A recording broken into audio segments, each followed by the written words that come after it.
ഒരു നാടിൻ്റെ കായിക സ്വപ്നങ്ങൾക്ക് കരുത്തേകിയ വയലാർ PRC പുതിയ കുതിപ്പിലേക്ക്. അരനൂറ്റാണ്ടിലേറെക്കാലമായി വയലാർ വിപ്ലവ ഭൂമിയിൽ പ്രവർത്തിക്കുന്ന ഫിസിക്കൽ റിക്രിയേഷൻ സെൻ്ററിൽ കായിക പരിശീലനത്തിന് പുതിയ സംവിധാനങ്ങൾ സജ്ജമായി. കായിക മേഖലയ്ക്ക് ഉണർവായി വയലാർ PRC. അരനൂറ്റാണ്ടിലേറെയായി നൂറുകണക്കിന് കായിക പ്രതിഭകളെ വാർത്തെടുത്ത സെൻ്ററിൽ പരിശീലനം തേടിയെത്തുന്നവർക്കായി അന്താരാഷ്ട്ര മാനദണ്ഡങ്ങൾ പ്രകാരമുള്ള സംവിധാനങ്ങൾ ഒരുങ്ങുന്നു. വയലാറിൽ മാത്രമല്ല, ചേർത്തല താലൂക്കിലെ കായിക മേഖലയ്ക്ക് ആകെ പ്രയോജനകരമാകുന്ന സംവിധാനങ്ങളാണ് ഒരുക്കിയിരിക്കുന്നത്. 1/2 ഏക്കറോളം വരുന്ന സ്വന്തം മൈതാനിയിലാണ് വികസനം. ദിവസേന 50ഓളം പേർ പരിശീലനത്തിനെത്തുന്ന ഇവിടെ അവധിക്കാലത്ത് 200ഓളം കുട്ടികളാണ് വോളിബോൾ പരിശീലനത്തിന് എത്തുന്നത്. ദേശീയ അന്താരാഷ്ട്ര പ്രതിഭകൾ വരെ ഇവിടെ കളിച്ചു വളർന്നിട്ടുണ്ട്. പരിശീലനം നേടിയ മുൻ താരങ്ങളാണ് പരിശീലനങ്ങൾക്ക് നേതൃത്വം നൽകുന്നത്. PRCയിൽ നിർമ്മിച്ച മേൽക്കൂരയുള്ള വോളിബോൾ സ്റ്റേഡിയവും അക്രലിക് വോളിബോൾ കോർട്ടും 1-ന് തുറക്കും. മഴ കാരണം വർഷത്തിൽ 6 മാസവും പരിശീലനം മുടങ്ങുന്ന സ്ഥിതിയുണ്ട്. മേൽക്കൂര വരുന്നതോടെ ഈ പ്രശ്നം പരിഹരിക്കപ്പെടുമെന്ന് സംഘാടകർ പറയുന്നു. ഈ വോളിബോൾ കോർട്ടിൽ പല ഘട്ടങ്ങളിലായി പല വിപുലീകരണവും നടന്നു. അതിനോടൊപ്പം തന്നെ എൻ്റെ അവസാന ഘട്ടം എന്ന രീതിയിൽ പറയുകയാണെങ്കിൽ, നമ്മുടെ വയലാർ PRC അറിയുന്ന വയലാർ രവി ഞങ്ങൾക്ക് 50 ലക്ഷം രൂപ തന്ന് ഒരു ഓവർ റൂഫ് കോർട്ട് ഇടാനായിട്ട് തന്നു. വയലാർ രവിയെ സംബന്ധിച്ച് പറയുകയാണെങ്കിൽ സ്പോർട്സിനെ കുറിച്ചോ അല്ലെങ്കിൽ പ്രത്യേകിച്ച് വോളിബോളിനെ കുറിച്ചോ ഒന്നും പറഞ്ഞു കൊടുക്കേണ്ട കാര്യമില്ല.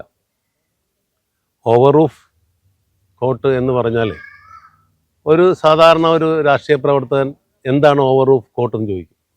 പക്ഷെ വയലാർ രവിക്ക് അതൊന്നും ബാധകമല്ല. അതെല്ലാം കൃത്യമായി അറിയാവുന്ന ആളാണ്. അതിൻ്റെ ഫർദർ ഡെവലപ്മെൻറ്റും എന്താണെന്ന് കൃത്യമായിട്ട് അറിയാവുന്ന ആളാണ്. അദ്ദേഹം അന്ന് പറഞ്ഞൊരു വാചകം ഞാനിപ്പോഴും ഓർക്കുന്നുണ്ട്. എടാ, അതുകൊണ്ടൊന്നും ആവില്ലല്ലോ, ഓവർ റൂഫ് കൊണ്ടൊന്നും ആവില്ലല്ലോ, അതിനെ തുടർന്ന് നിങ്ങൾ വാ, നമുക്ക് ഒരുമിച്ച് ഒരു പിരിവ് കളക്ഷനൊക്കെ നടത്തി നമുക്ക് കോർട്ട് പൂർത്തീകരിക്കാമെന്ന് പറഞ്ഞത് അദ്ദേഹം ആണ്.